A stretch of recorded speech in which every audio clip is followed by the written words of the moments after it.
రాజన్న సిరిసిల్ల జిల్లా వార్తల విషయానికి వస్తే నూతన సంవత్సర వేడుకల సందర్భంగా కూడా భక్తులు పెద్ద ఎత్తున ఆలయాల్లో పూజలు చేసినటువంటి పరిస్థితి మనకు కనిపిస్తుంది. ఈ నేపథ్యం ఒక ఎత్తు అయితే మరోవైపు సమ్మక్క సారక్క జాతర నేపథ్యంలో కూడా భక్తులు పెద్ద ఎత్తున దక్షిణ కాశీగా పిలువబడే వేములవాడ రాజన్న ఆలయంలో పోటెత్తారని చెప్పాలి.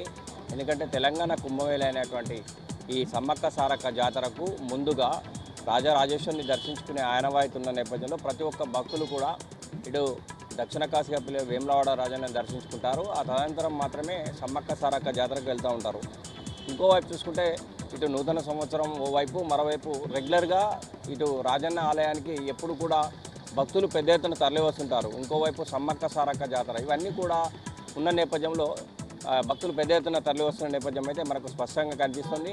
వేములవాడ రాజన్న ఆలయంలో రోజు రోజుకి భక్తుల సంఖ్య పెరుగుతున్నటువంటి పరిస్థితి కనిపిస్తుంది. ఎందుకంటే తెలంగాణ కుంభమేళ ఇటు సమ్మక్క సారక్క జాతర నేపథ్యంలోనే పెద్ద ఎత్తున భక్తులు తరలి వస్తున్న నేపథ్యం అయితే స్పష్టంగా కనిపిస్తుంది.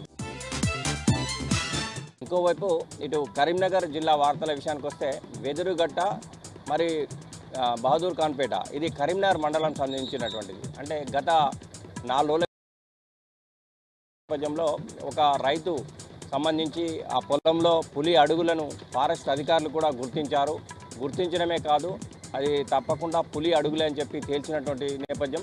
ముఖ్యంగా పులి సంచరిస్తుంది కనుక ఎవరు కూడా రాత్రిపూట ఒక్కొక్కరుగా వెళ్ళవద్దు, గుంపులుగా మాత్రం వెళ్ళాలి, అత్యవసరం అయితేనే వెళ్ళాలి, లేకుంటే మాత్రం పులి ద్వారా ప్రమాదం ఏర్పడుతుందని చెప్పిన నేపథ్యం ఒకవైపు. ఇంకోవైపు రైతులు తమ పొలాల్లో పనిచేసుకోవాలంటే భయపడుతున్నట్టు నేపథ్యం మనకు స్పష్టంగా కనిపిస్తుంది. ఎందుకంటే ఒకప్పుడు కరీంనగర్ పట్టణంలోకి ఎలుగుబంటి వచ్చిన నేపథ్యం, ఎలుగుబంటి పక్క కరీంనగర్ పట్టణంలోని ఫారెస్ట్ ఆఫీస్లోకి వచ్చినటువంటి పరిస్థితి. ఆ తర్వాత కూడా ఎన్నోసార్లు కూడా నగరంలో ఎలుగుబంట్లు వచ్చినటువంటి పరిస్థితి మనకు స్పష్టంగా కనిపిస్తుంది. అంటే ఏదేమైనా కానీ ఈ పులి సంచరిస్తున్న వేళ ఇటు ఓవైపు ప్రజలు మరోవైపు రైతులు కూడా తీవ్ర భయాందోళనకు గురవుతున్న పరిస్థితి కనిపిస్తుంది.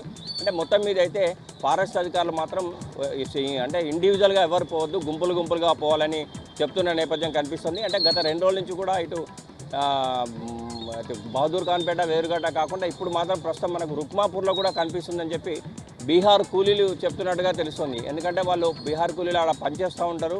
అక్కడ పులి అడుగుల జాడలు తమకు కూడా కనిపించాయని చెప్పి ఫారెస్ట్ అధికారులకు చెప్పిన నేపథ్యంలో ఎవరు కూడా రాత్రిపూట సంచరించవద్దని, ఒకవేళ వెళ్లాల్సి వస్తే తప్పకుండా గుంపులుగా వెళ్ళాలని చెప్పి ఇటు ప్రజలకు మరియు రైతులకు అయితే ఫారెస్ట్ అధికారులు హెచ్చరించిన నేపథ్యం కనిపిస్తుంది. మొత్తం మీద అయితే ఈ పులిని ఏ విధంగా బంధించాలనే రీతిలో కూడా ఇటు ఫారెస్ట్ అధికారులు పెద్ద ఎత్తున ప్రయత్నాలు చేస్తున్న పరిస్థితి అయితే మనకు స్పష్టంగా కనిపిస్తుంది.